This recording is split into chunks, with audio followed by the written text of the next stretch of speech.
Meu filho! Gritou, mãe, peça desculpas à minha sogra ou saia da minha casa. Levantei-me e olhei diretamente nos olhos dela. Ela sorriu com aquele ar de quem acha que venceu. Eu disse apenas 3 palavras e fui embora. 2 semanas depois, meu filho bateu na minha porta desesperado. Eu nunca imaginei que minha própria voz pudesse soar tão estranha aos meus ouvidos. Mas naquela tarde de sábado, quando me levantei daquele sofá bege que eu mesma tinha ajudado a escolher, quando senti o peso de todos aqueles olhares sobre mim, julgando, condenando, destruindo tudo que eu havia construído, percebi que algumas palavras, uma vez pronunciadas, não podem mais ser recolhidas. Meu nome é Helena, tenho 68 anos e durante 26 deles acordei às 5 da manhã para costurar vestidos de noiva. Minhas mãos ficaram marcadas pelas agulhas. Minha coluna curvou-se sobre a máquina Singer que herdei da minha mãe e meus olhos perderam parte do brilho sob a luz amarelada da minha kitnet. Tudo isso por um único motivo, meu filho, Rafael. Mas naquele momento, parada no meio da sala dele, com o coração batendo tão forte que eu podia sentir o pulso latejando nas têmporas, eu entendi que tinha sido tudo em vão. A acusação ainda ecoava nas paredes. Roubo, ela tinha dito roubo. Patrícia, minha nora, aquela mulher que eu recebi de braços abertos, que eu tratei como a filha que nunca tive, havia acabado de me acusar de ter roubado o broche de ouro da mãe falecida dela. E o pior, ela tinha encontrado dentro da minha bolsa, na frente de todos. Rafael estava de pé, o rosto vermelho, as veias do pescoço saltadas. Meu filho, meu único filho, o menino que eu embalei quando tinha pesadelos, que eu curei quando quebrou o braço aos 9 anos, que eu vi crescer e se tornar o homem que sempre sonhei. Esse mesmo homem agora gritava comigo, como se eu fosse uma criminosa qualquer. Mãe, peça desculpas à minha sogra ou saia da minha casa. A voz dele rasgou o ar. Dona Marlene, a sogra dele, estava sentada com a mão no peito, fingindo estar chocada. Os olhos dela brilhavam de satisfação mal disfarçada. Os 2 cunhados de Rafael estavam parados perto da porta, sem saber para onde olhar. E Patrícia? Ah, Patrícia estava ao lado do meu filho, com aquele rostinho de quem acabou de ganhar na loteria. Foi o sorriso dela que me acordou. Um sorriso pequenininho, quase imperceptível, que apareceu no canto da boca quando ela achou que eu não estava olhando. Um sorriso de vitória, de quem tinha planejado tudo nos mínimos detalhes e viu o plano dar certo. Naquele segundo, tudo fez sentido.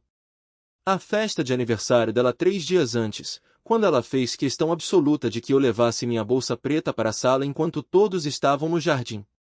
O jeito como ela insistiu para que eu ficasse cuidando das coisas enquanto todos saíam para ver os fogos que o vizinho estava soltando. O tempo sozinha que ela me deu, tempo suficiente para que ninguém pudesse dizer exatamente onde cada um estava. Ela tinha me armado uma cilada perfeita e meu filho, meu próprio sangue, tinha escolhido acreditar nela. Respirei fundo. Meus joelhos tremiam, mas eu não ia desabar ali, não na frente dela. Peguei minha bolsa, aquela bolsa maldita onde o broche havia sido plantado, e me virei para Patrícia.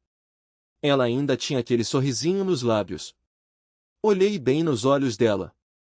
Olhos castanhos, frios, calculistas.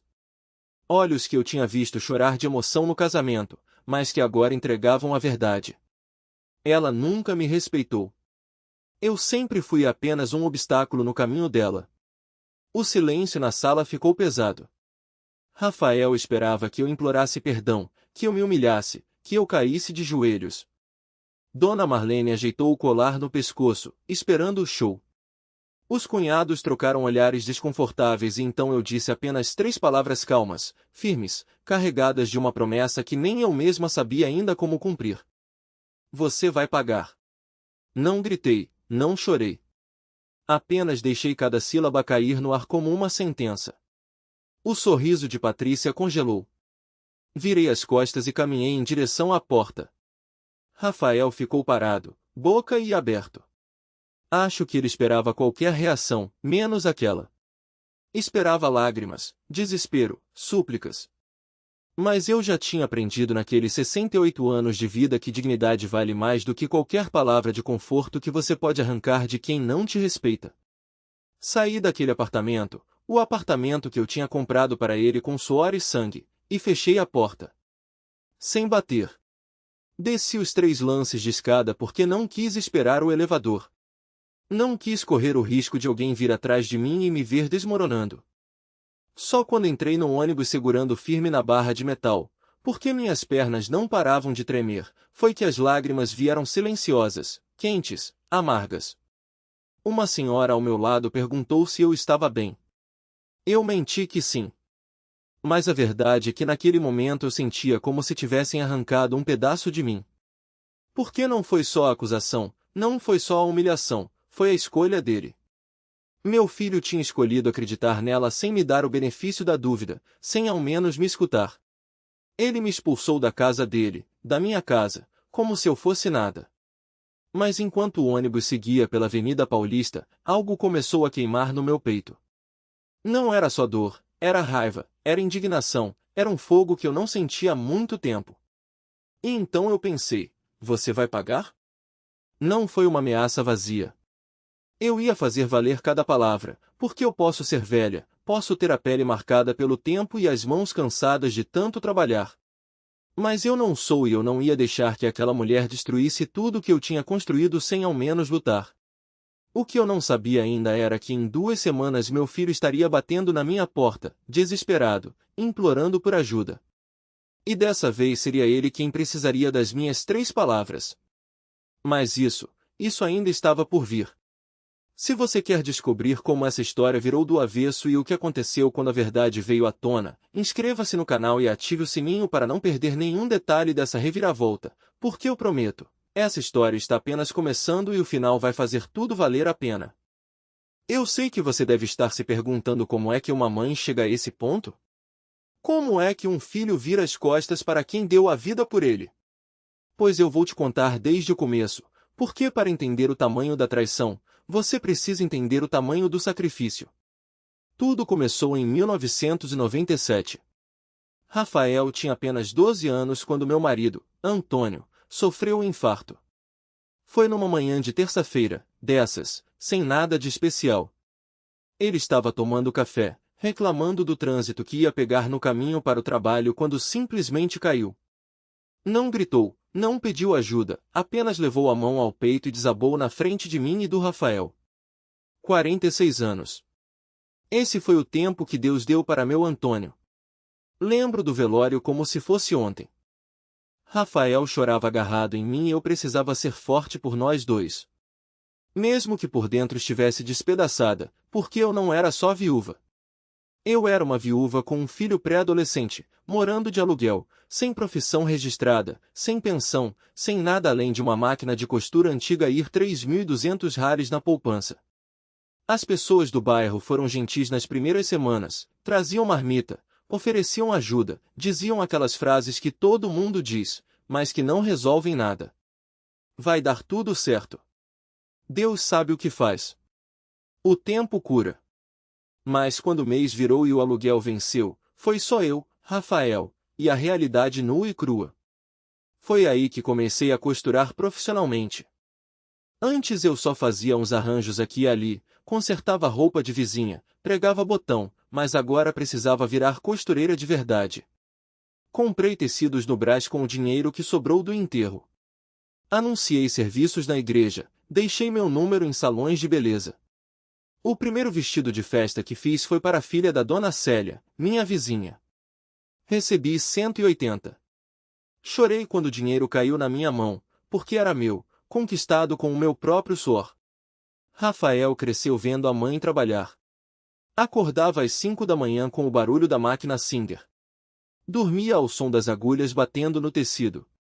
Nos finais de semana me ajudava a carregar sacolas de roupa para entregar nas clientes. Nunca reclamou, pelo contrário. Ele me abraçava e dizia, mãe, quando eu crescer, vou te dar uma casa grande e você nunca mais vai precisar trabalhar assim.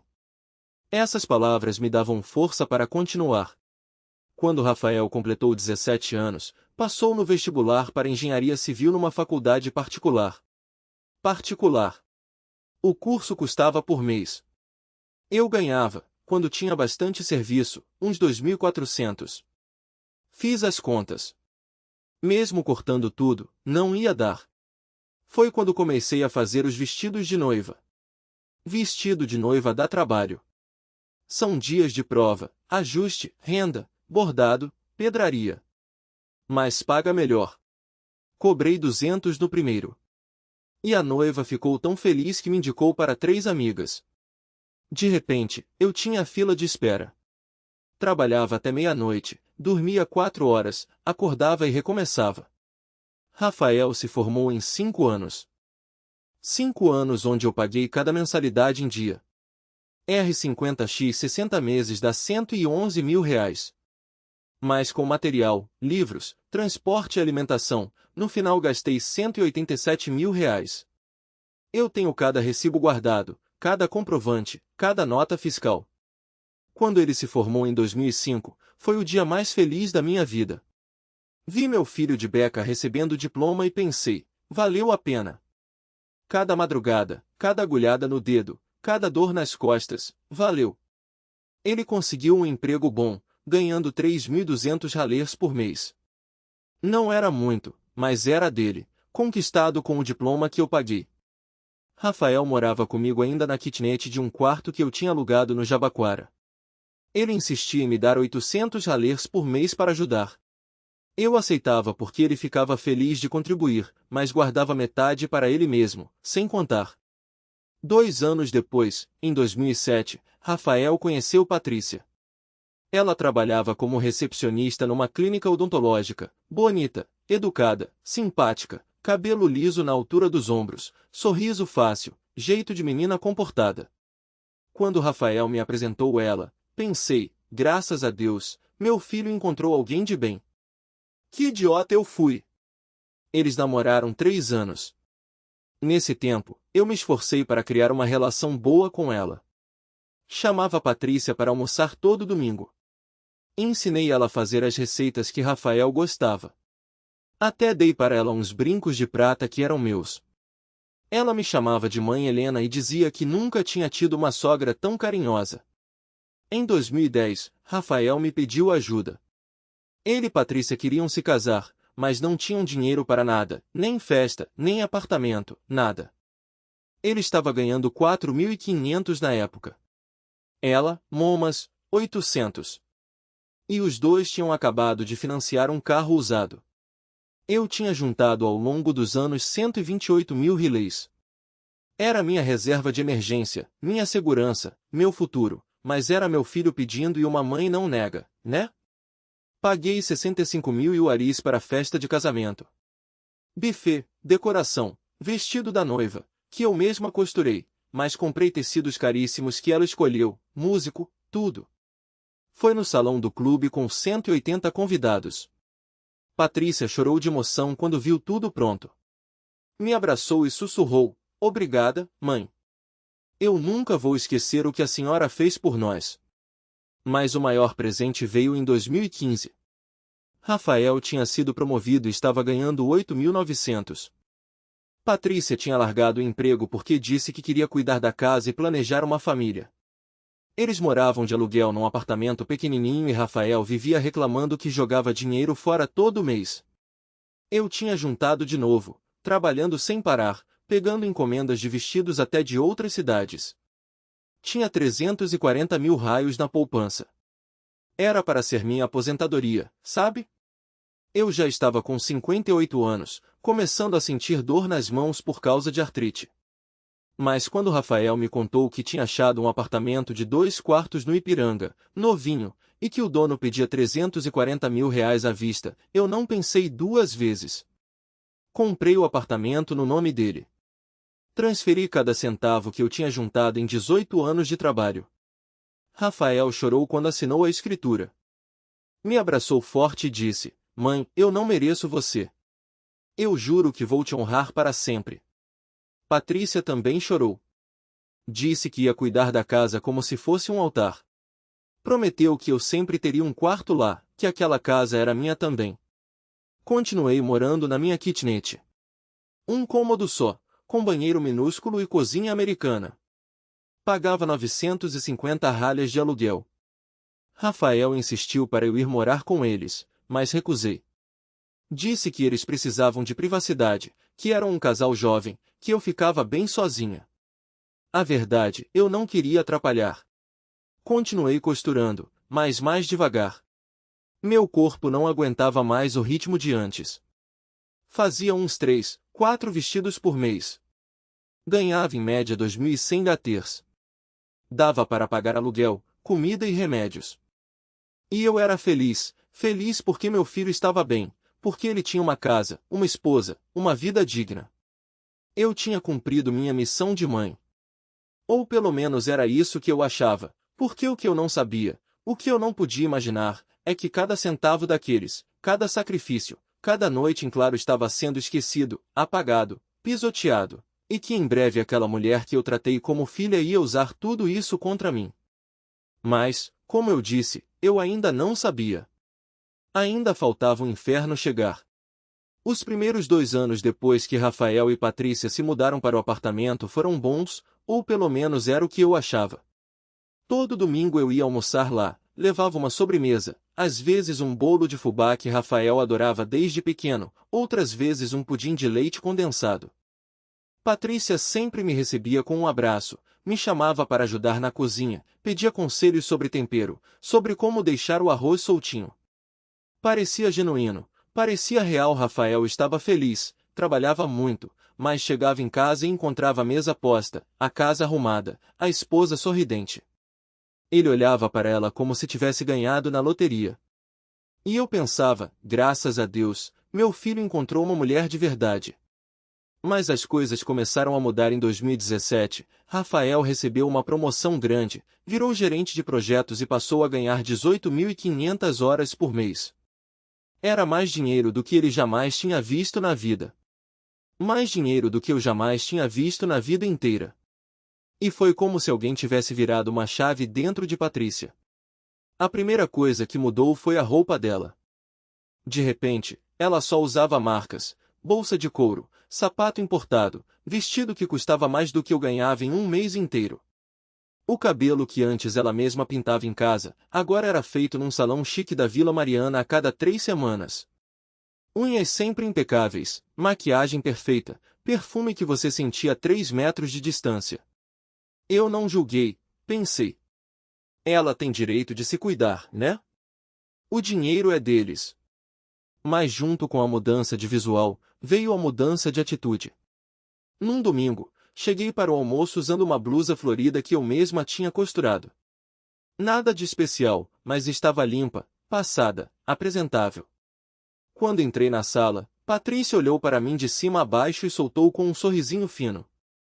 Sogra, a senhora não acha que sua roupa está muito caseira para a gente receber visita hoje?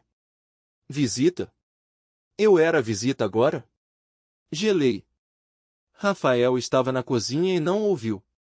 Patrícia continuou arrumando os guardanapos na mesa como se não tivesse acabado de me apunhalar. É que a Marlene, minha mãe, vai almoçar com a gente hoje. Ela completou. E a senhora sabe como ela é, meio exigente com essas coisas. Eu não sabia o que dizer.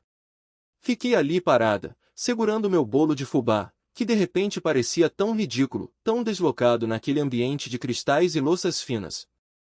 Dona Marlene chegou meia hora depois. Uma mulher de 62 anos, magra, com um corte de cabelo curtinho e moderno, roupa de grife, ar de quem estava avaliando tudo e todos. Ela me cumprimentou com 2 beijinhos no ar, daqueles que nem encostam no rosto, e logo foi sentar na cabeceira da mesa, o lugar que sempre era meu. Durante o almoço, Patrícia e Marlene só falavam de coisas que eu não entendia. Viagem para Miami que iam fazer, restaurante novo em Pinheiros, que era uma experiência sensorial única, spa que custava 800 horas a diária. Rafael participava pouco, mas sorria como se estivesse orgulhoso de poder proporcionar aquele estilo de vida. Eu comia em silêncio. Quando mencionei que tinha feito um vestido de noiva para a filha da dona Zilda, Patrícia deu uma risadinha e disse, sogra, será que a senhora poderia não falar muito sobre costura hoje? Constrange um pouco, sabe? Constranger. Meu trabalho de 26 anos constrangia ela. Rafael não disse nada, apenas baixou os olhos para o prato. Aquele foi o primeiro dia em que senti o chão sumir debaixo dos meus pés, mas piorou. As visitas começaram a ser canceladas. Rafael me ligava na sexta, dizendo que domingo não ia dar, que eles tinham um compromisso, ou que Patrícia estava com dor de cabeça ou que iam viajar para o litoral. Sempre uma desculpa diferente, mas o resultado era o mesmo. Eu ficava fora. Quando conseguia ir, percebia os olhares. Patrícia revirava os olhos quando eu falava algo. Marlene me tratava com aquela educação gelada de quem está fazendo um favor em me tolerar. E Rafael estava tão encantado com a vida nova dele que não via ou não queria ver. Um dia eu cheguei mais cedo sem avisar. Tinha feito um doce de abóbora que Rafael adorava e quis fazer surpresa. Toquei a campainha, mas ninguém atendeu. Fui até a janela da sala, aquelas venezianas têm umas frestas, e olhei para dentro. Eles estavam almoçando, Rafael, Patrícia e Dona Marlene. A mesa estava posta com aquela toalha bordada que eu tinha dado de presente de casamento. Tinha flores no centro, taças de vinho. Eles conversavam, riam, pareciam uma família da qual eu não fazia parte. Fiquei ali parada, segurando minha vasilha de doce, sentindo as lágrimas queimarem nos olhos. Não toquei a campainha de novo. Não quis estragar o momento deles. Simplesmente voltei para casa, coloquei o doce na geladeira e chorei o resto da tarde. Os comentários de Patrícia foram ficando piores. Sogra, a senhora já pensou em tingir esse cabelo? Por que esses fios brancos estão envelhecendo demais a senhora? Nossa, que sandália é essa? Parece da feira da madrugada. Rafael, será que sua mãe não podia usar um creme dental melhor? Notei que o hálito dela, ela falava baixo quando Rafael não estava por perto, ou disfarçava como se fosse preocupação, como se estivesse me ajudando. Mas cada palavra era uma lasca de vidro entrando na minha pele. E o pior, eu comecei a acreditar. Comecei a achar que realmente estava feia, ultrapassada, deslocada. Parei de levar bolos. Passei a comprar alguma coisa pronta em padaria chique, mesmo gastando dinheiro que não tinha.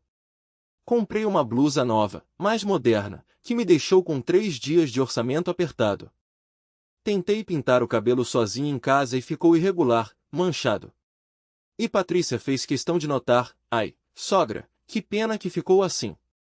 Se quiser eu te indico meu cabeleireiro, só que lá é meio carinho, 450 a tintura, mas o resultado compensa. 450, metade do meu aluguel. Rafael começou a falar menos comigo. As ligações ficaram mais curtas, mais formais. Quando eu perguntava como ele estava, ele respondia, bem, mãe, trabalhando muito e pronto. Não contava mais sobre os projetos, sobre os colegas, sobre a vida dele. Era como se tivesse erguido um muro entre nós.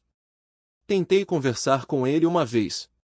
Foi num sábado à tarde, depois de 3 semanas sem nos vermos. Liguei e disse que precisava falar com ele sobre algo importante. Ele topou me encontrar num café perto da casa dele. Quando cheguei, ele já estava lá mexendo no celular.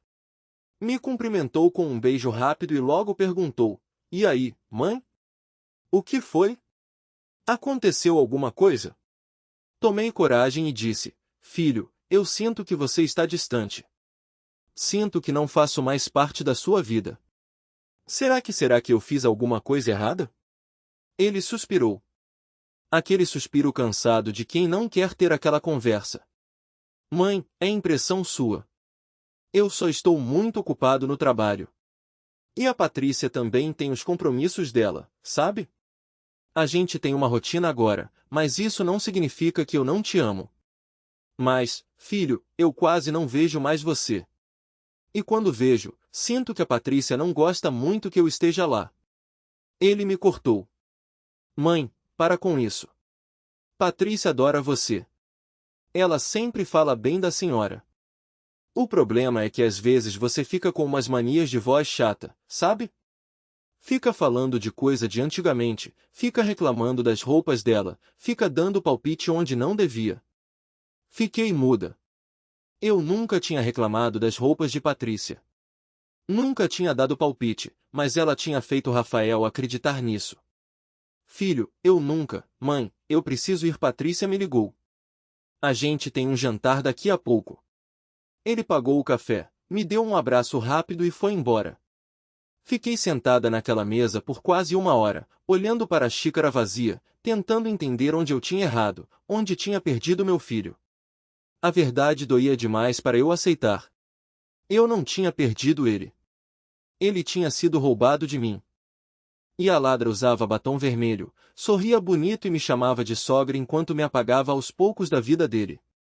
Mas eu ainda não sabia até onde ela era capaz de ir. Ainda não sabia que o pior estava por vir e que quando chegasse seria tão cruel que eu quase não sobreviveria. Passei 6 meses praticamente invisível na vida do meu filho. 6 meses onde os telefonemas ficaram raros, as visitas inexistentes e os domingos se transformaram num vazio que doía mais do que qualquer agulhada que eu já tinha levado costurando. Acordava todo domingo com aquele aperto no peito.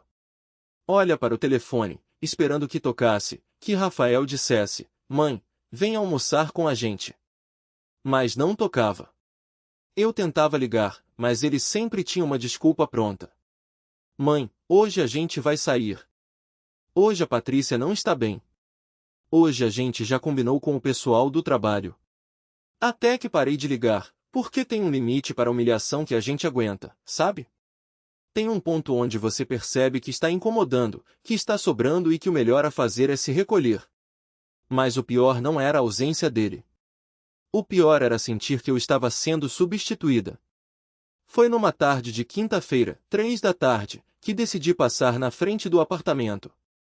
Não ia tocar a campainha, não ia incomodar, só queria, sei lá, sentir que estava perto do meu filho, mesmo que fosse só olhando para a janela fechada.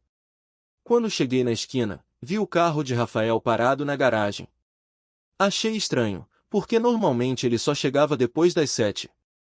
Fiquei ali parada na calçada do outro lado da rua, sem saber se tocava a campainha ou se ia embora. Foi quando a porta do prédio se abriu. Saíram Rafael, Patrícia e Dona Marlene. Os 3 rindo, Rafael carregando sacolas de supermercado, Patrícia de braço dado com a mãe. Eles entraram no apartamento como uma família perfeita, uma família que não precisava de mim. Senti como se tivessem socado meu estômago. Ele tinha tirado a tarde de folga para ficar com a sogra dele, mas nunca tinha tempo para a própria mãe. Voltei para casa chorando no ônibus. Uma menina de uns 10 anos sentada do meu lado me ofereceu um lenço de papel. Eu agradeci e fingi que estava com alergia, mas a verdade queimava. Meu filho estava me esquecendo e pior, ele estava substituindo minha presença pela sogra que ele nunca teve. As redes sociais pioraram tudo. Eu não usava muito, mas tinha criado um Facebook para acompanhar as fotos de Rafael. E foi lá que vi, foto após foto de almoços em família. Mas a família era sempre Rafael, Patrícia e Marlene. Churrasco na laje do prédio, os 3 lá, sorridentes. Aniversário de Patrícia, festa linda, decoração cara e Marlene cortando o bolo ao lado da filha, como se fosse a matriarca da família. E eu não era nem mencionada, era como se eu não existisse. Numa das fotos, Rafael estava abraçado com Marlene e a legenda dizia: "Grato por ter uma segunda mãe tão presente e incrível." Segunda mãe? Enquanto a primeira estava sendo jogada no esquecimento. Comentei na foto. Escrevi apenas: "Que foto linda, filho. Saudades." Patrícia respondeu antes dele: "Oi, sogra. A gente também sente saudades. Aparece lá qualquer dia." Aquele qualquer dia doeu mais do que um nunca doeria. Rafael nem respondeu meu comentário. Comecei a entender que aquilo não era acidente, era planejado. Patrícia estava conscientemente me afastando do meu filho e ela fazia isso com uma maestria assustadora. Nunca me barrava diretamente, nunca dizia: "Você não pode vir." Ela simplesmente criava situações onde eu não me encaixava, onde eu me sentia sobrando até que eu mesma desistisse de ir. Era cruel e era genial, porque Rafael não via. Ele achava que eu estava distante por escolha própria, que eu estava ocupada ou tinha meus compromissos. Patrícia alimentava essa narrativa. "Ai, amor, acho que sua mãe está curtindo a vidinha dela." Deixa ela em paz. Sua mãe tá ficando mais independente. Que bom. Independente. Como se escolher ficar sozinha aos 66 anos fosse libertador. Tentei uma última vez. Era julho, frio de doer os ossos, quando liguei para Rafael num sábado de manhã. Filho, eu estava pensando, faz tanto tempo que a gente não conversa direito. Que tal a gente tomar um café só nós dois? Como antigamente. Silêncio do outro lado. Mãe, olha, eu tô meio sem tempo agora. Trabalho tá puxado demais. Mas é só um café, filho. Uma horinha. É que a Patrícia marcou uma coisa para hoje e eu já confirmei presença. Então, amanhã ou na semana que vem? Outro silêncio mais longo, mais pesado. Deixa eu ver na minha agenda e eu te ligo, tá bom? Ele nunca ligou. Naquela noite, deitada no meu colchão fino de solteiro, na minha kitnet gelada, onde o barulho dos vizinhos atravessava a parede, eu chorei até não ter mais lágrimas. Chorei pelos 26 anos de trabalho, chorei pelas madrugadas em claro. Chorei pelos 340 rares. Zeros a zer que eu dei sem pensar duas vezes. Chorei pelo menino que me abraçava e dizia que eu era a melhor mãe do mundo, porque aquele menino não existia mais. No lugar dele tinha um homem que eu não reconhecia. Um homem que escolhia agradar a sogra em vez de honrar a própria mãe. Um homem que me tratava como uma obrigação que ele podia adiar indefinidamente. E o pior, eu sabia quem era a responsável. Patrícia tinha feito um trabalho perfeito. Tinha me isolado sem derramar uma gota de sangue, sem gritar, sem brigar, sem criar escândalo, apenas me apagando devagar. Como quem apaga uma vela com sopros suaves até não restar nem fumaça. E Rafael estava tão cego, tão enfeitiçado por aquela vida nova, por aquele padrão de vida elevado, por aquela esposa que cozinhava bem e estava sempre bonita, que não percebia que estava perdendo a própria mãe, ou talvez ele percebesse e simplesmente não se importasse. Essa era a verdade que doía demais para eu engolir. Talvez meu filho tivesse escolhido aquela vida, aquela família nova, aquela sogra substituta que tinha dinheiro, tinha classe, tinha tudo que eu nunca pude dar. Talvez eu tivesse sido útil enquanto ele precisava, enquanto era pobre, enquanto precisava de quem pagasse a faculdade, quem comprasse o apartamento, quem bancasse a festa de casamento. Mas agora eu era só um lembrete constrangedor de onde ele tinha vindo, de uma origem humilde que não combinava com os jantares chiques e as viagens para o litoral. Eu era o passado que ele queria esquecer. E Patrícia sabia disso. Ela sabia e usava. 2 meses depois daquele telefonema frustrado, recebi um convite pelo WhatsApp. Era de Patrícia. Uma arte digital bonitinha, dessas de aplicativo convidando para o aniversário dela. Sua presença é muito importante para nós. Fiquei feliz. Pensei, talvez as coisas estejam melhorando. Comprei um presente simples, mais bonito, uma caixinha de música que tocava Ave Maria. Gastei 130 que eu não tinha, mas não importava. Era uma chance de reconectar com meu filho. A festa seria num sábado à tarde, na casa deles. Quando cheguei, percebi que era maior do que eu esperava. Tinha pelo menos 30 pessoas. Colegas de trabalho de Rafael, amigas de Patrícia, os cunhados, Dona Marlene, tios que eu nunca tinha visto. Fui recebida com educação, mas sem calor. Patrícia me deu um abraço rápido, agradeceu pelo presente sem abrir e logo se virou para cumprimentar outras pessoas. Rafael estava na churrasqueira, conversando com os amigos, tão entretido que mal me viu entrar. Fiquei ali perdida no meio da sala, segurando uma taça de refrigerante, sem ninguém para conversar. Até que uma amiga de Patrícia puxou o assunto. Você é tia da Patrícia? Não, sou a sogra dela. Ah! A mulher deu um sorriso amarelo e logo encontrou uma desculpa para se afastar. Passei 2 horas ali, 2 horas de solidão no meio da festa. Vi a Marlene sendo tratada como rainha, todos rindo das piadas dela, Rafael enchendo o prato dela, Patrícia tirando 1000 fotos com a mãe e eu. Eu era o móvel da sala. Quando a noite caiu, tinha fogos de artifício sendo soltos na rua. O vizinho estava comemorando algo e todo mundo saiu para o jardim para ver. Patrícia pediu que eu ficasse cuidando das coisas enquanto todos saíam. Só para ninguém roubar nada, sogra. A senhora não se importa, né? Fiquei sozinha na sala, ouvi as risadas lá fora, vi os clarões dos fogos pela janela e ali, no silêncio daquela casa que eu tinha comprado, entendi. Eu não era família, eu era empregada. Voltei para casa naquela noite, sentindo que tinha sido usada mais uma vez. Mas o que eu não sabia é que aquela festa tinha sido muito mais do que uma humilhação. Tinha sido o primeiro passo de um plano. Um plano que em poucos dias ia me destruir completamente.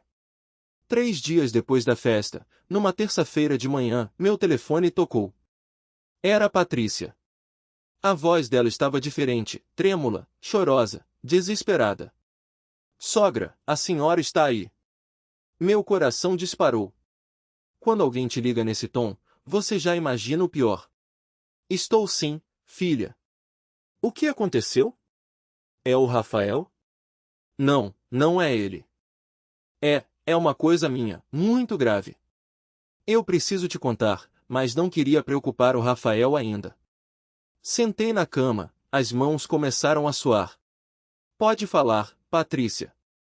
O que foi? Ela fungou alto, como se estivesse enxugando lágrimas. O broche da minha mãe sumiu. Aquele de ouro, sabe? Que ela me deu antes de morrer. É a única coisa de valor que eu tinha dela. Eu não entendia por que ela estava me contando aquilo, mas tentei consolar. Calma, filha. Você já procurou bem? Às vezes a gente guarda num lugar e esquece. Já revirei a casa inteira, sogra. Não está em lugar nenhum. Eu guardava ele numa caixinha na cômoda do quarto e agora não está mais lá. A voz dela subiu de tom, beirando o histérico.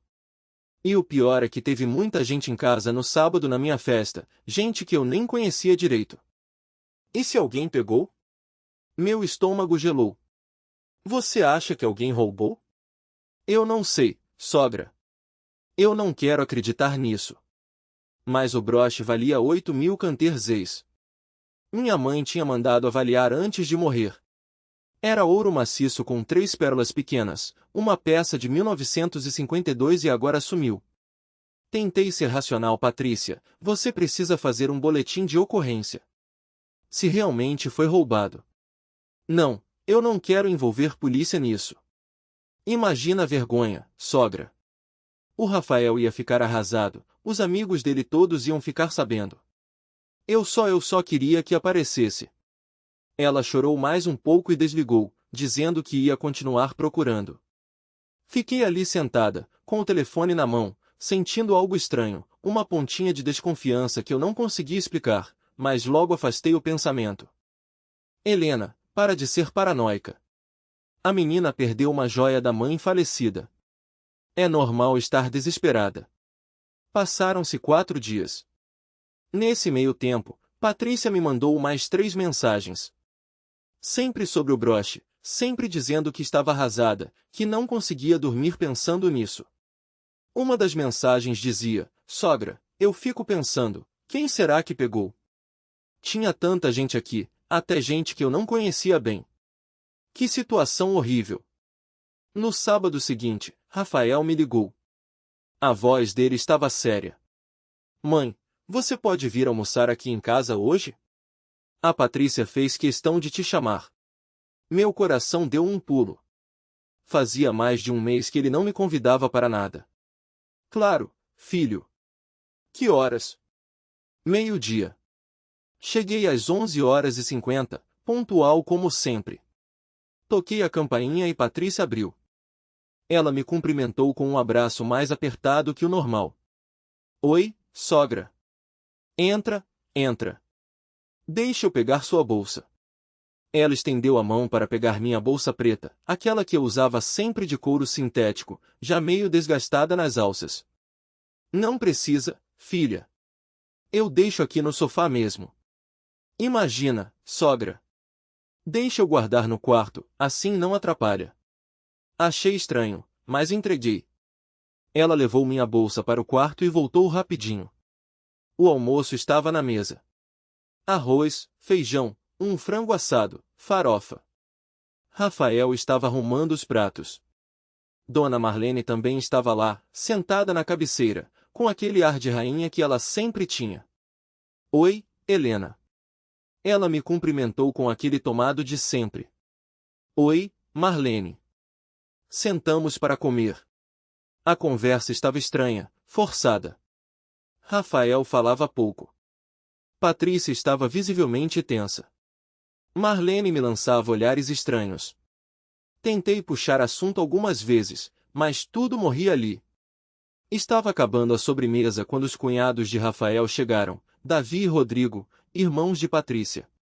2 homens na casa dos 30 anos que eu mal conhecia. Opa, chegamos. Desculpa o atraso, Davi disse entrando na sala. Achei estranho.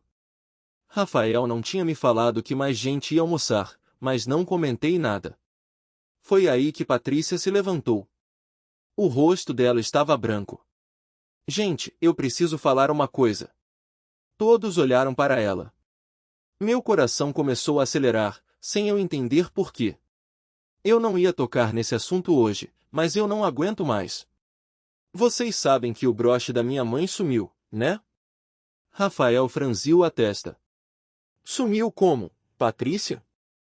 Você não me contou isso porque eu não queria te preocupar, mas aquele broche que a minha mãe me deu antes de morrer, o de ouro com pérolas, desapareceu depois da minha festa. Eu já revirei a casa inteira e não acho. Marlene levou a mão ao peito teatral. Meu Deus, Patrícia, aquele broche era uma relíquia. Sua avó tinha dado para mim, eu te dei. Tem história de família, memória.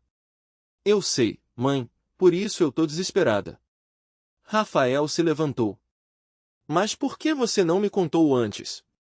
A gente podia ter procurado melhor, avisado a polícia, porque eu não queria acreditar que alguém tinha pegado. Mas agora eu preciso saber a verdade. Ela me olhou e naquele olhar eu vi. Vi a frieza, a calculação, a armadilha.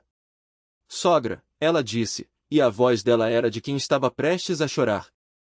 Eu preciso te fazer uma pergunta e, por favor, não leva para o lado ruim. Mas você viu alguma coisa estranha no dia da festa?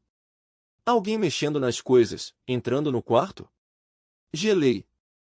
Patrícia, eu não entendi. Você acha que eu vi alguém roubar? Não, não é isso. É que você ficou sozinha na sala quando a gente foi ver os fogos, lembra? Eu só queria saber se você viu alguém entrando no corredor, indo para o quarto. Rafael me olhou. Todos me olhavam. Eu não vi nada, Patrícia. Fiquei aqui na sala o tempo todo, nem me mexi. Tem certeza? Absoluta. Silêncio pesado. Foi Marlene quem quebrou. Patrícia, filha, já que o broche não apareceu, você não acha melhor verificar? Sabe? Só para ter certeza. Verificar o quê? Rafael perguntou confuso. Patrícia mordeu o lábio. Lágrimas começaram a descer. Eu não queria fazer isso, mas as bolsas. Verificar as bolsas de quem estava aqui. Meu sangue gelou. Como assim verificar as bolsas?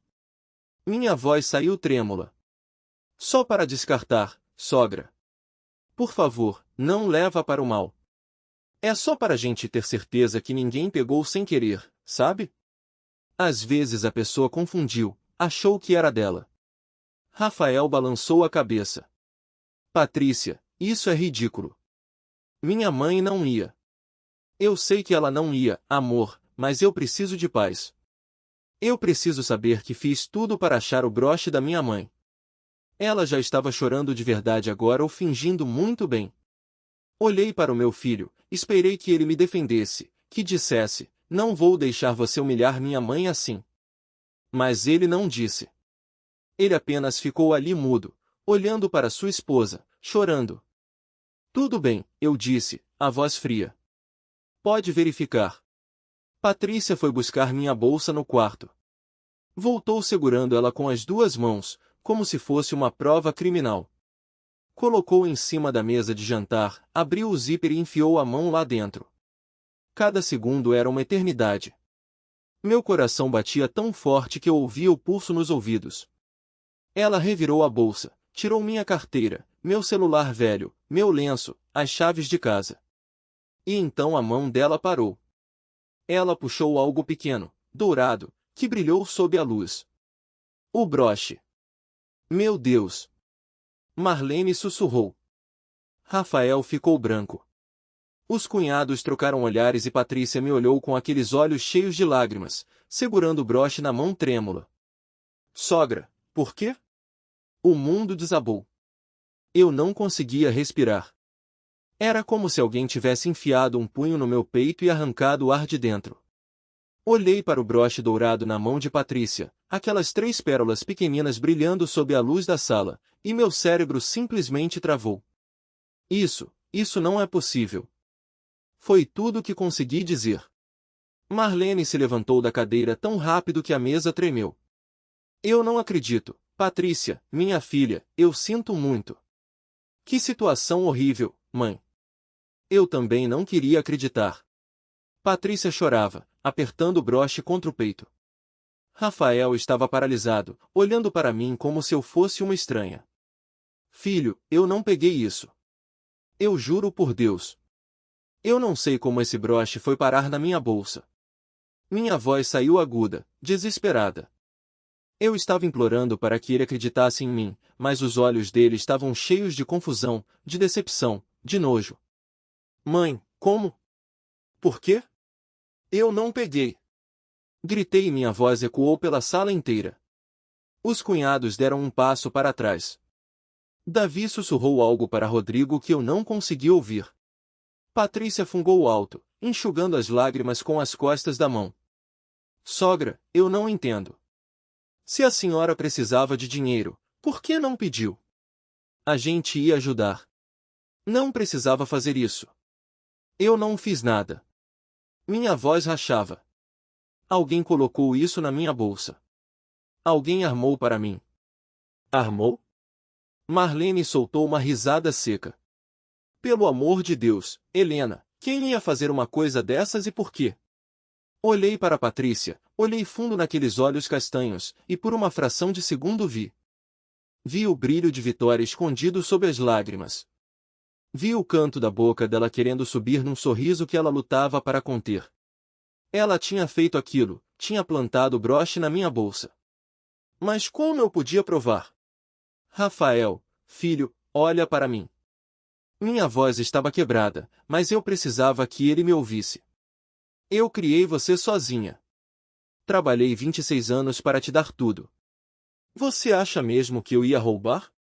Ele passou a mão pelo rosto, visivelmente abalado. Mãe, eu não sei o que pensar.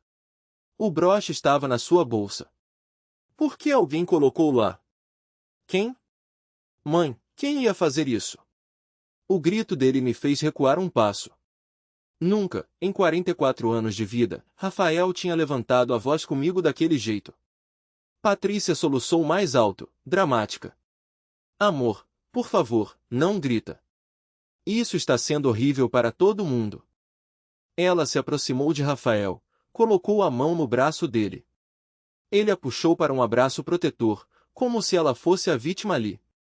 E ali, vendo meu filho abraçar aquela víbora, aquela mentirosa, aquela manipuladora perfeita, algo dentro de mim quebrou. Não foi a dor, não foi a injustiça, foi a humilhação. A humilhação de estar ali naquela sala que eu tinha pago, sendo acusada de roubar, sendo tratada como criminosa, sendo olhada com pena e desprezo por pessoas que não sabiam de nada. Marlene cruzou os braços, me encarando com aquele ar superior. Helena, acho melhor você pedir desculpas para minha filha. Pelo menos isso você pode fazer. Pedir desculpas por algo que eu não fiz para aquela mulher que tinha destruído a relação entre mim e meu filho. Eu não vou pedir desculpas, falei a voz baixa, mas firme, porque eu não fiz nada. Mãe Rafael se virou para mim, o rosto vermelho de raiva. Você não está vendo a situação. O broche estava na sua bolsa. Pede logo desculpas e a gente encerra isso. Não, como assim não? Eu disse não, Rafael, eu não vou me humilhar por algo que eu não cometi. Ele respirava pesado, as narinas dilatadas. Patrícia chorava no ombro dele, aquela peste fingindo estar arrasada. E então veio a frase que eu vou carregar pelo resto da vida. Mãe, peça desculpas à minha sogra. Ou saia da minha casa. O silêncio que se seguiu foi ensurdecedor. Olhei para ele, para o homem que eu tinha carregado no colo, o menino que eu tinha acordado de madrugada para amamentar, o adolescente que eu tinha consolado quando o pai morreu, o jovem que eu tinha sustentado na faculdade e vi um estranho que estava me expulsando da casa que eu tinha comprado por causa de uma mulher que ele conhecia há menos de 10 anos. Sair da sua casa. Repeti, a voz estranhamente calma. Da sua casa, Rafael. Ele percebeu o que tinha dito. Vacilou por um segundo. Mãe, eu não quis dizer isso, mas você precisa entender. Eu entendo perfeitamente. Peguei minha bolsa em cima da mesa, aquela bolsa maldita onde o veneno tinha sido plantado. Olhei para Patrícia. Ela ainda estava abraçada em Rafael, mas os olhos dela encontraram os meus e ali estava o sorriso, pequenininho, discreto, mas estava lá o sorriso de quem tinha acabado de vencer. Caminhei até ficar bem na frente dela. Rafael tentou se colocar entre nós, mas eu o ignorei. Olhei fundo nos olhos dela e disse devagar, cada palavra carregada de promessa, você vai pagar. O sorriso dela congelou. Virei as costas e caminhei para a porta. Rafael não me seguiu. Ninguém me seguiu.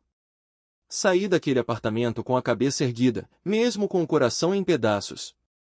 E quando fechei aquela porta, soube que nunca mais voltaria como a mesma Helena, porque algumas traições não destroem a gente, elas nos transformam. Chorei durante 3 dias seguidos, 3 dias trancada na minha kitnet, sem sair, sem comer direito, apenas deitada naquele colchão fino, olhando para o teto rachado. O telefone tocou algumas vezes, números desconhecidos. Eu não atendi. Não queria falar com ninguém. Não queria ouvir pena na voz de desconhecidos. Na manhã do 4º dia, acordei diferente. A dor ainda estava lá, latejando no peito, como uma ferida aberta, mas tinha algo mais, algo que queimava com uma intensidade que eu não sentia há anos. Raiva, raiva pura, crua e absolutamente lúcida. Me levantei, tomei banho, me vesti, fui até a gaveta da comoda, onde eu guardava todos os meus documentos importantes. Peguei a pasta plástica desgastada e abri sobre a mesinha de centro. Ali estava tudo. Cada recibo, cada comprovante, cada transferência bancária, cada nota fiscal. 26 anos da minha vida documentados em papel, os 187 mil roares da faculdade de Rafael. Os 65 mil da festa de casamento e, principalmente a escritura do apartamento no valor de 340, comprado à vista em meu nome inicialmente, depois transferido para o nome dele como doação. Doação, que palavra generosa para descrever o erro da minha vida. Passei a manhã inteira organizando tudo em ordem cronológica. Separei em categorias educação, casamento, moradia. Calculei os juros que aquele dinheiro teria rendido se eu tivesse deixado na poupança. Somei tudo, 592 mil reais, quase 600 mil reais, R$1. 000 que eu tinha investido no meu filho ao longo da vida e ele tinha me expulsado da casa dele por causa de um broche que eu não roubei. Às segundas da tarde saí pela primeira vez. Fui até o escritório do Dr. Augusto Mendes, um advogado que atendia no centro, especializado em direito de família. Eu tinha anotado o endereço numa consulta rápida pela internet na L11 da esquina. O escritório era pequeno, num prédio antigo, perto da Praça da Sé. Segundo andar, sala 204. Subi as escadas porque o elevador estava quebrado. Bati na porta e uma secretária me recebeu. Tem um horário marcado? Ela perguntou desconfiada. Não, mas é urgente. Eu pago a consulta. Não tem problema. Ela me olhou de cima a baixo. Minha roupa simples, minha bolsa velha, meus sapatos gastos. E, por um momento, achei que ia me dispensar, mas então suspirou. Deixa eu ver se o doutor tem um tempinho. 10 minutos depois, eu estava sentada numa cadeira de couro sintético rachado de frente para um homem de uns 50 anos, calvo, óculos de grau grosso, gravata afrouxada. A senhora tem 10 minutos, ele disse direto. O que precisa? Coloquei a pasta sobre a mesa dele e comecei a falar. Falei sem chorar, sem drama, apenas fatos. Quanto eu tinha investido no meu filho, como ele tinha me acusado de roubo, como tinha me expulsado de casa e que eu queria saber meus direitos. Doutor Augusto folheou os documentos em silêncio, parou na escritura do apartamento, leu com atenção. Essa doação foi registrada quando? Em 2015. E houve cláusula de reversão. Cláusula de quê? Ele tirou os óculos e me olhou com uma expressão que misturava pena e irritação. Senhora Helena, quando a senhora doou esse imóvel para seu filho, poderia ter incluído uma cláusula dizendo que em caso de ingratidão ou descumprimento de deveres, a doação seria revertida. Mas não tem nada disso aqui. Meu coração afundou. Então eu perdi tudo. Ele suspirou. Não necessariamente. Existe uma coisa no Código Civil chamada revogação de doação por ingratidão. Se o donatário, no caso seu filho, cometer ato que configure ingratidão grave, como ofensa física, injúria grave ou recusa de alimentos quando o doador está em necessidade, a doação pode ser judicialmente revertida. Ele me expulsou de casa me acusando de ladra. Isso conta? Doutor Augusto coçou o queixo. Conta. Mas você vai precisar provar e vai precisar de testemunhas, gravações, alguma coisa concreta. Eu não tinha nada disso. Quanto custa um processo desses? Uns 8.000 radares de honorários iniciais, mais custas judiciais. E pode demorar anos. Anos e dinheiro que eu não tinha. Saí de lá me sentindo pior do que quando entrei. A realidade era cruel. Mesmo tendo razão, mesmo tendo provas do que investi, eu não tinha como lutar.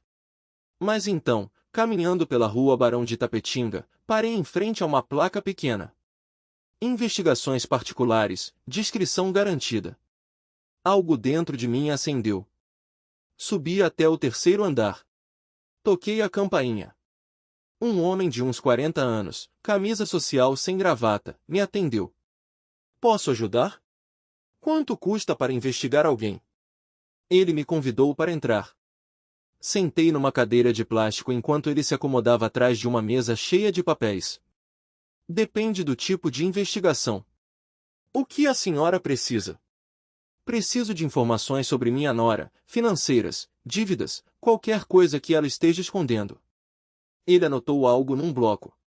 Nome completo: Patrícia Almeida Santos. CPF. Dei o número que eu tinha anotado dos documentos do casamento. Vai custar 1.200 ares.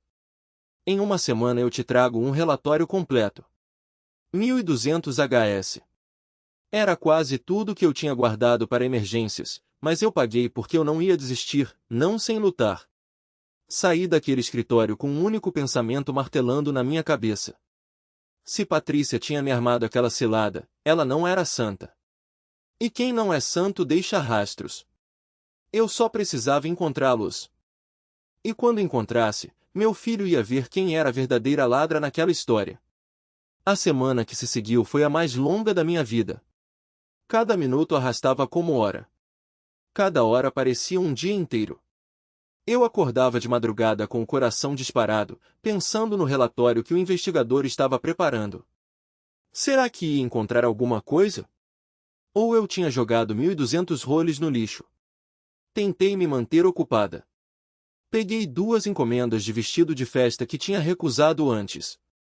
Precisava do dinheiro, mas mais do que isso, precisava manter a cabeça ocupada, porque quando parava, a dor voltava. A imagem do Rafael gritando comigo, o sorriso vitorioso de Patrícia, a humilhação. No 5º dia, meu telefone tocou.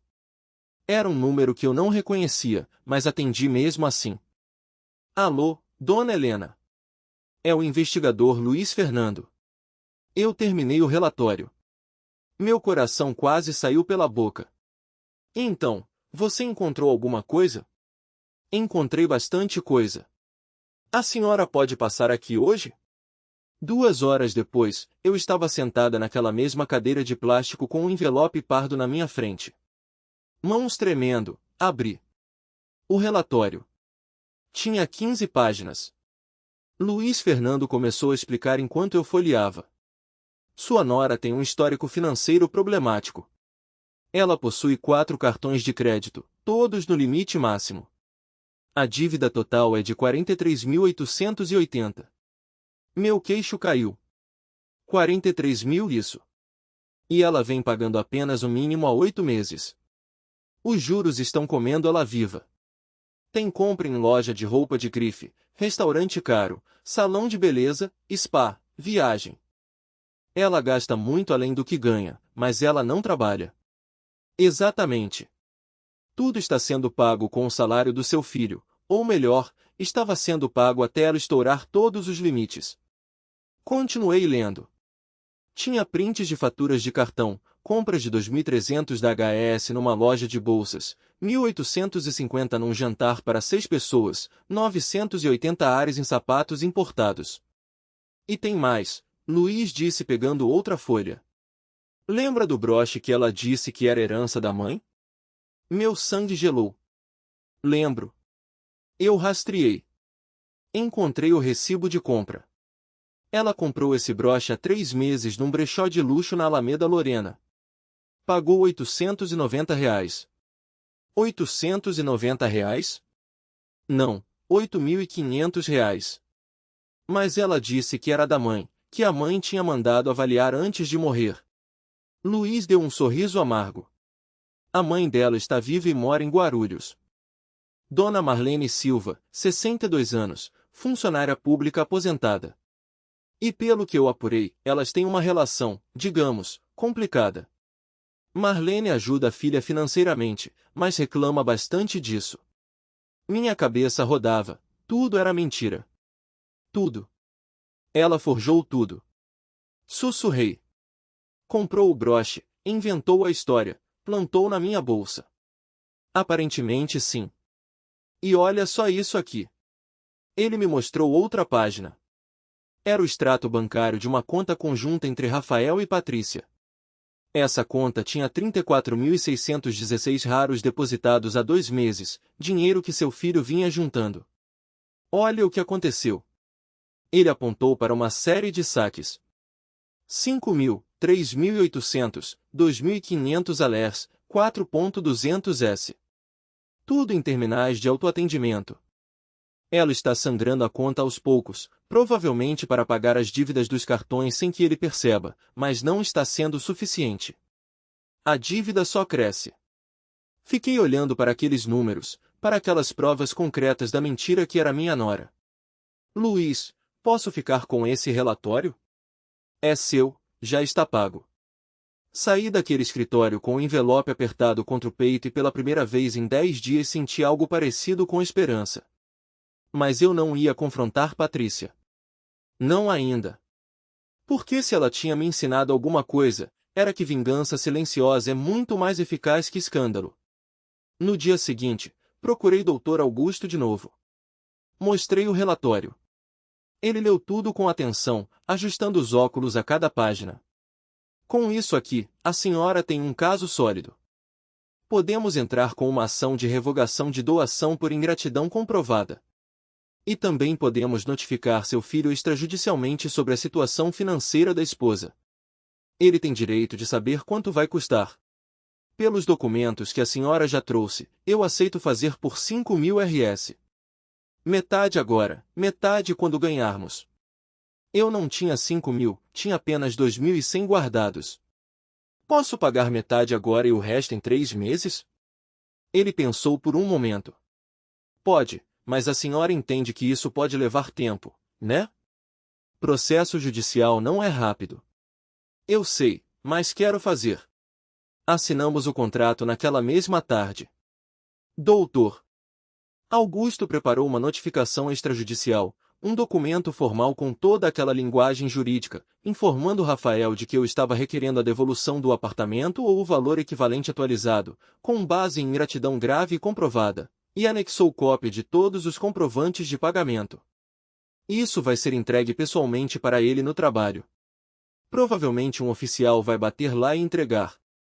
E sobre as dívidas da Patrícia, isso eu sugiro que a senhora entregue pessoalmente numa conversa cara a cara com seu filho, longe dela. Concordei. 3 dias depois, a notificação foi enviada e então eu esperei. Esperei com a paciência de quem passou 26 anos acordando às 5 da manhã para costurar. Porque eu sabia que quando Rafael recebesse aquele documento, quando visse preto no branco quanto eu tinha investido nele, quando o advogado dele explicasse a gravidade da situação, ele teria que olhar para mim de novo. E dessa vez eu não seria mais a velha humilhada, seria a mulher que ele tinha subestimado. 10 dias se passaram depois que a notificação foi entregue. 10 dias de silêncio absoluto. Eu não liguei para Rafael, não mandei mensagem, não fui atrás, apenas segui minha vida, costurando, pagando contas, dormindo mal, acordando com o coração apertado, mas dessa vez era diferente. Eu tinha feito alguma coisa, tinha reagido e isso me dava uma força estranha, uma dignidade que eu achava que tinha perdido naquela sala. Na noite do 11º dia, era quase 10 horas quando ouvi batidas na porta da minha kitnet. Não eram batidas normais, era alguém socando a porta com desespero. Bum, bum, bum. Mãe, mãe, abre, por favor. Gelei. Era a voz de Rafael, mas não era o Rafael que tinha me expulsado de casa. Era um Rafael quebrado, desesperado, quase gritando. Corri até a porta e abri. Ele estava ali no corredor mal iluminado, camisa amarrotada, cabelo bagunçado, olhos vermelhos e inchados. Parecia que não dormia há dias. Filho, o que aconteceu?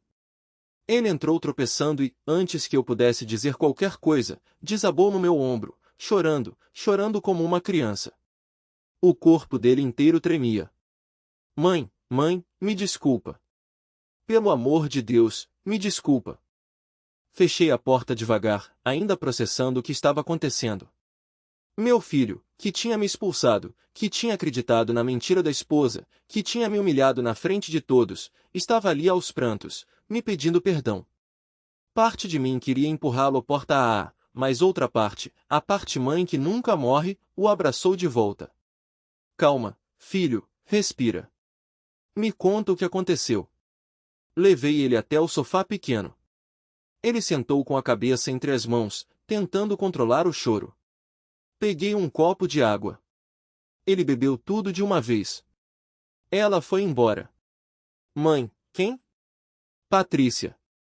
Ela sumiu. Levou tudo. Meu estômago revirou. Como assim? Levou tudo? Rafael passou a mão pelo rosto, limpando as lágrimas com raiva. Hoje de manhã, eu acordei e ela não estava em casa.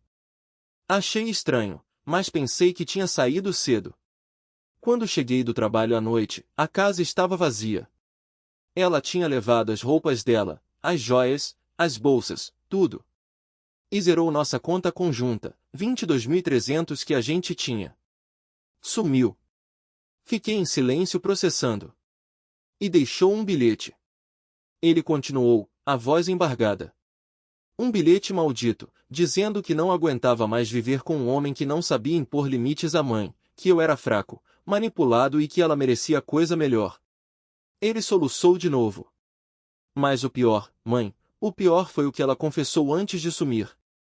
A gente brigou ontem à noite. Brigou feio. Ela tinha recebido uma cobrança de 11 mil de um cartão que eu nem sabia que existia. Eu explodi, perguntei que dívidas eram aquelas, de onde tinha saído tanto gasto.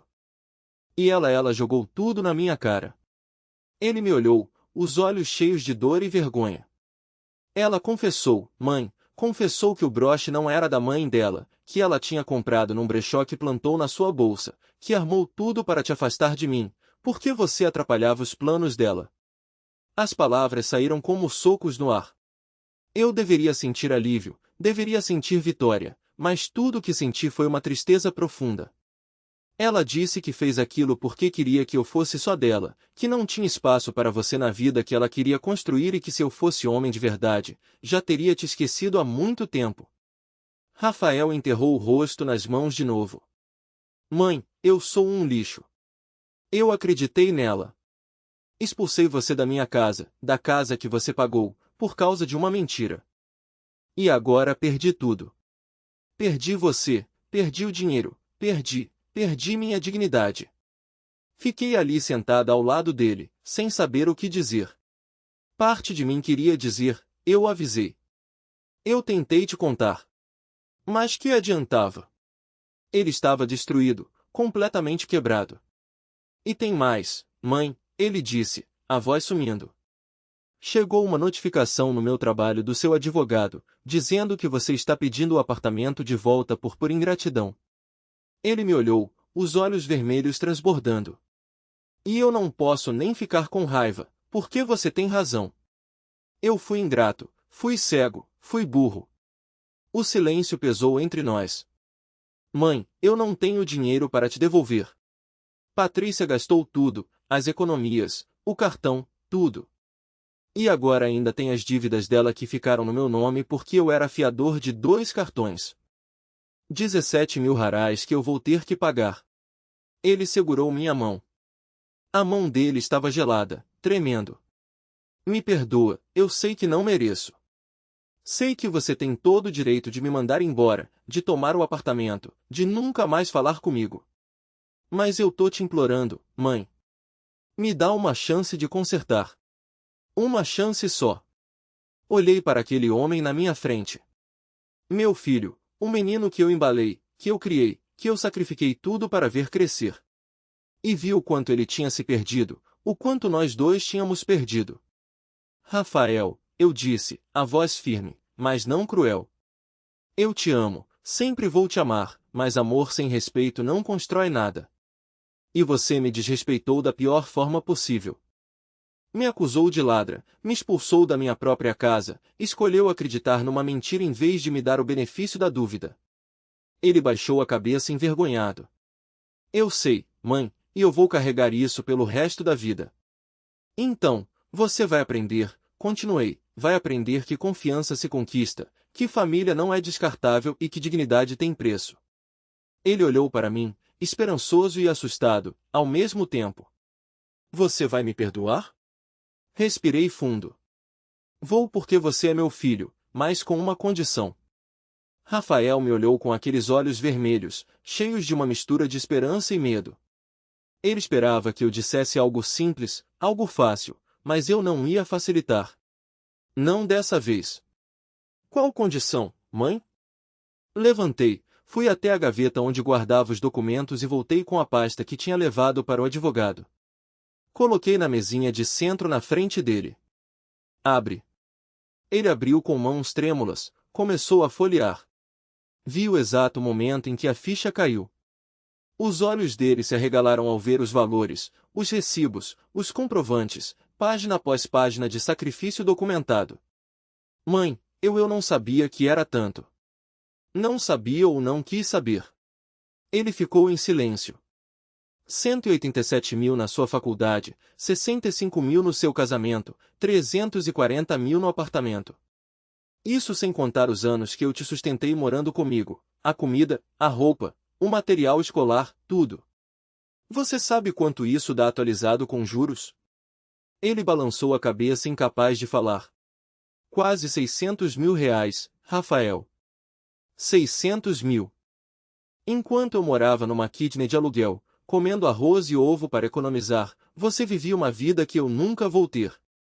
As lágrimas dele voltaram a cair. Eu sou um egoísta. Sim, mas egoísmo tem cura.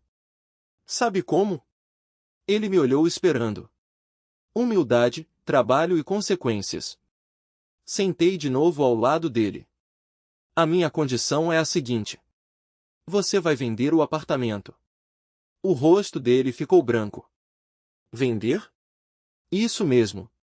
Vai vender, vai pagar todas as dívidas que ficaram no seu nome por causa daquela mulher.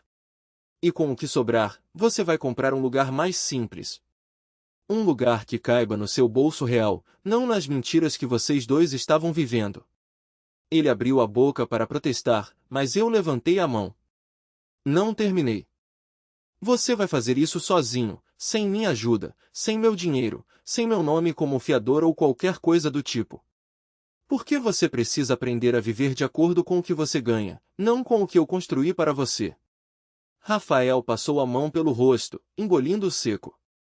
E quando você tiver feito isso, quando estiver morando num lugar humilde, pagando suas contas com seu próprio suor, aí sim a gente reconstrói nossa relação aos poucos, com respeito de verdade. Mas mãe, se eu vender o apartamento e pagar as dívidas, vai sobrar pouco. Eu vou ter que morar longe, num lugar pequeno. Bem-vindo à minha vida dos últimos 26 anos. Ele ficou mudo. E tem outra coisa. Continuei. Eu vou retirar a ação judicial. Não vou tomar o apartamento de você de forma forçada, mas você vai vender por vontade própria e usar o dinheiro para consertar a bagunça que você e aquela mulher fizeram. Isso é justiça, filho, não vingança. Rafael respirou fundo várias vezes, tentando processar tudo. Eu aceito. Aceito tudo. Eu mereço cada consequência. Não é sobre merecer, é sobre aprender. Ele me abraçou de novo, dessa vez mais devagar, mais respeitoso. Obrigado, mãe. Obrigado por não desistir de mim mesmo. Eu não merecendo. Retribui o abraço, mas mantive a firmeza. Agora vai para casa. Amanhã você começa a resolver sua vida. E quando precisar de conselho, pode me ligar. Mais dinheiro, isso acabou. Você é um homem adulto, formado, com profissão. Está na hora de agir como um. Ele assentiu, limpou o rosto e se levantou. Antes de sair, virou-se para mim uma última vez. Mãe, sobre a Patrícia. Você quer que eu tente achar ela, fazer alguma denúncia? Pensei por um momento. Não, deixa ela ir, gente assim carrega o próprio veneno. Uma hora a vida cobra e quando cobrar não vai ser eu quem vai estar lá para socorrer. Vai ser a consciência dela. Ele acenou com a cabeça e saiu. Quando fechei a porta, me encostei nela e finalmente deixei sair o choro que eu estava segurando. Mas não era um choro de dor, era de alívio, de libertação. Porque pela primeira vez em anos eu tinha me colocado em primeiro lugar, tinha exigido respeito, tinha imposto limites e isso ninguém podia me tirar. 6 meses se passaram. Rafael vendeu o apartamento por 385 mil. Pagou 17 mil das dívidas que ficaram no nome dele. Pagou 8.000 e 10 que ainda devia em financiamento do carro. Pagou as despesas da venda, os impostos, tudo. Sobrou 95 mil reais. Com esse dinheiro, ele comprou um apartamento de 2 quartos em Itaquera, bem longe do Ipiranga, onde ele morava antes. Um lugar simples, sem luxo, mas honesto. Ele me visitava todo domingo. Chegava de manhã, trazia pão fresco da padaria, fazia café. A gente conversava de verdade, não aquelas conversas rasas de antes, conversas profundas sobre vida, sobre erros, sobre recomeços. Eu vi meu filho mudar. Vi ele aprender a cozinhar porque não tinha mais ninguém para fazer por ele. Vi ele aprender a lavar roupa, passar camisa, limpar casa. Vi ele se tornar humilde de um jeito que o dinheiro nunca ensinou. E eu continuei na minha kitchen, continuei costurando, mas agora com menos pressão, menos urgência, porque eu não precisava mais salvar ninguém, só precisava viver. Num domingo de tarde, enquanto tomávamos café na minha mesinha pequena, Rafael segurou minha mão. Mãe, eu queria te agradecer. Por quê? Por ter me dado a lição mais dura e mais necessária da minha vida. Eu podia ter perdido você para sempre e você me deu uma chance. Não me deixou fugir das consequências, mas também não me abandonou. Sorri. É isso que mães fazem, filho. A gente não protege dos erros. A gente ensina a levantar depois deles. Ele assentiu, os olhos marejados. Eu nunca mais vou te decepcionar. Não promete isso. Promete que vai me respeitar. O resto a gente constrói junto. E assim foi. Hoje, quando olho para trás, não me arrependo de nada, nem dos sacrifícios que fiz, nem da dor que passei. Porque tudo me ensinou algo. Dignidade não se negocia, respeito não se implora. E amor verdadeiro não é aquele que aceita tudo, é aquele que sabe dizer não quando preciso. Se você está passando por algo parecido, se está sendo desrespeitada por quem você mais amou, lembra, você não é obrigada a aceitar migalhas de afeto. Você merece ser tratada com dignidade. E se precisar, como eu precisei, impõe limites. Dói, dói muito, mas dói mais viver uma vida inteira sendo pisoteada por quem deveria te honrar. Se essa história tocou o seu coração, me conta nos comentários. Você já precisou impor limites em alguém que amava? De onde você está assistindo? Deixa seu like, se inscreve no canal para mais histórias reais como essa.